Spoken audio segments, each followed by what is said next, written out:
दृष्टि आईएएस के audio article programme में एक बार फिर से आपका स्वागत है। मेरा नाम है सपना कुशवाहा। आज का हमारा आर्टिकल भारतीय इतिहास के महत्वपूर्ण भाग जैन धर्म से संबंधित है। यूपीएससी की प्रारंभिक और मुख्य दोनों परीक्षाओं में इस भाग से प्रश्न पूछे जाते रहे हैं। यह आर्टिकल आपके उत्तर लेखन की गुणवत्ता बढ़ाने में सहायता करेगा। यह ऑडियो आर्टिकल सामान्य अध्ययन प्रश्न पत्र 1 के कला एवं संस्कृति खंड से जुड़ा है। तो आइए आर्टिकल की शुरुआत करते हैं।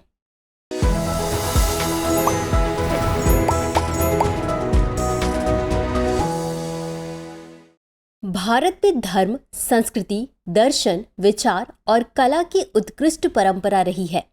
उत्तर वैदिक काल आते आते सनातन धर्म में पाखंड का प्रवेश हो चुका था।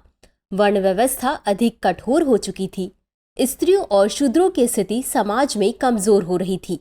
यूं कहा जाए कि सामाजिक पतन अपने चरम पर पहुंच गया था। इसका प्रभाव ये हुआ कि स्थापित धर्म व दर्शन के विरोध में नए धर्म और उनके विचार आने शुरू हो चुके थे।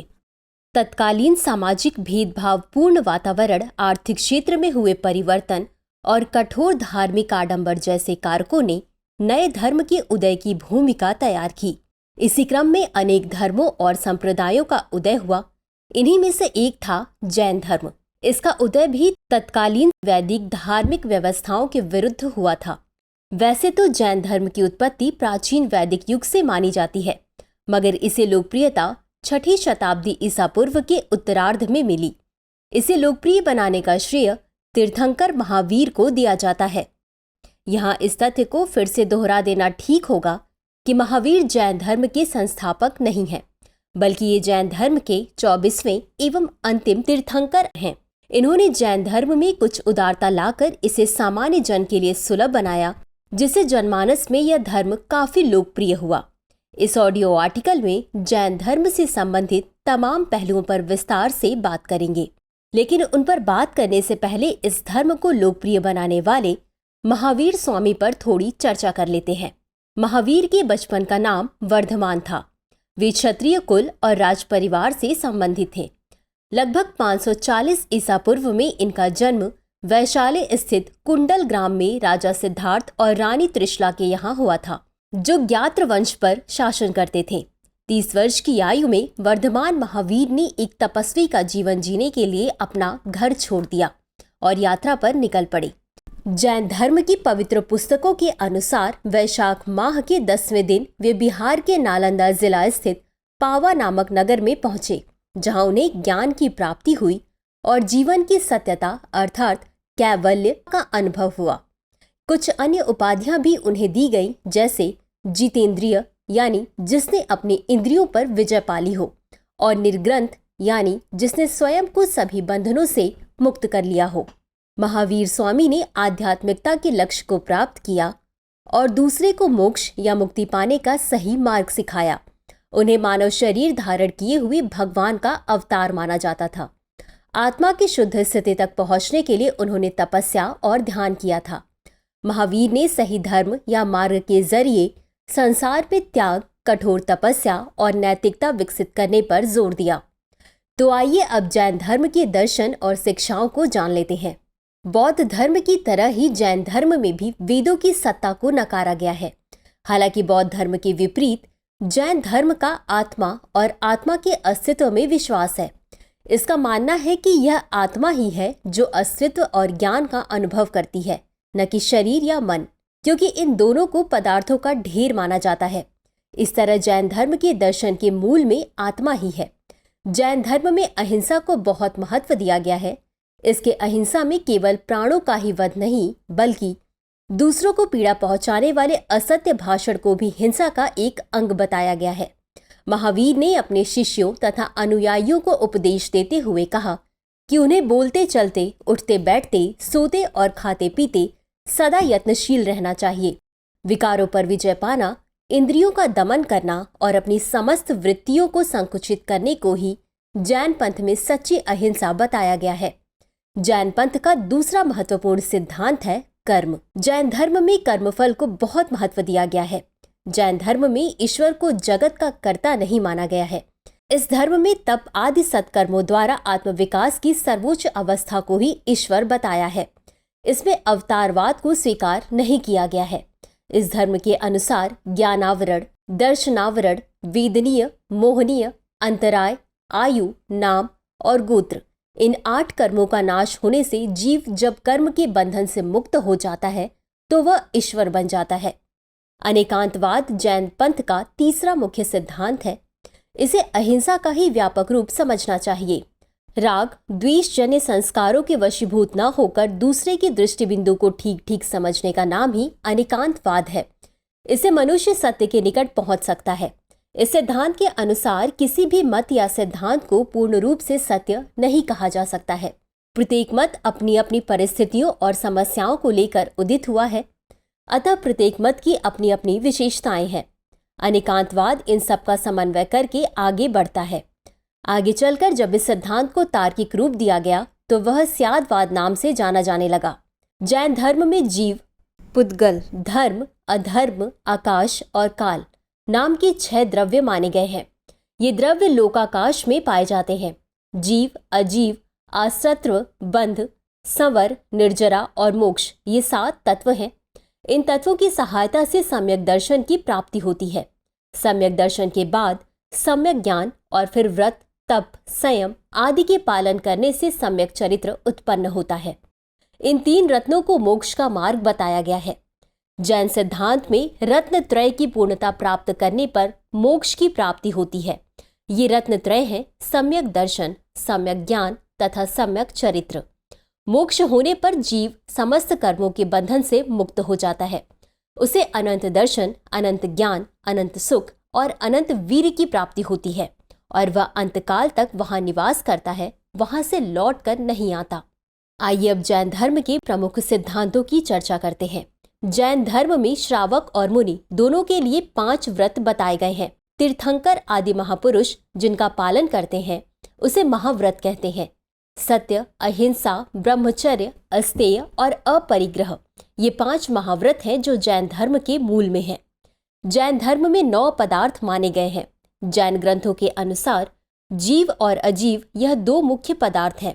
आश्रव, बंध, संवर, निर्जरा, मोक्ष, पुण्य व पाप अजीव द्रव्य के भेद हैं। इसके अलावा 6 शाश्वत द्रव्य हैं। जैन धर्म के अनुसार लोक यानी संसार 6 द्रव्यों से मिलकर बना है। यह 6 द्रव्य शाश्वत हैं, अर्थात इनको बनाया या मिटाया नहीं जा सकता है। यह है जीव, पुद्गल, धर्मास्तिकाय, अधर्मास्तिकाय, आकाश और काल। इन सभी के अलावा जैन धर्म में त्रिरत्न को भी स्वीकारा गया है। इसे रत्नत्रय भी कहते हैं। सम्यक दर्शन, सम्यक ज्ञान, सम्यक चारित्र इसमें शामिल होते हैं। सम्यक दर्शन यानी सही ज्ञान को प्राप्त करने के लिए तत्व निर्णय की साधना करनी चाहिए। तत्व निर्णय का मतलब है मैं इस शरीर आदि से भिन्न एक अखंड अविनाशी चैतन्य तत्व आत्मा हूँ। यह शरीर मैं नहीं और यह मेरा नहीं है। जबकि सम्यक ज्ञान प्राप्त करने के लिए भेद ज्ञान की साधना करनी चाहिए। यहाँ भेद ज्ञान का मतलब जिस जीव का, जिस द्रव्य का, जिस समय जो कुछ भी होना है वह उसके समय की योग्यता अनुसार हो रहा है और होगा। उसे कोई फेर बदल नहीं सकता है। वहीं सम्यक चरित्र की साधना के लिए वस्तु स्वरूप की साधना करना चाहिए। सम्यक चरित्र का तात्पर्य नैतिक आचरण से है। पंच महाव्रत का पालन ही वह शिक्षा है जो चरित्र निर्माण करती है और पुनर्जन्म के चक्र से मुक्ति प्रदान करती है। जैन धर्म के अनुसार रत्नत्रय का वास सिर्फ आत्मा में हो सकता है। आइए अब समझते हैं कि जैन धर्म के आचार विचार क्या हैं। जैन धर्म में आत्मशुद्धि पर विशेष बल दिया गया है। जैन मत में आचार विचार के पालन करने को शूरों का मार्ग कहा गया है।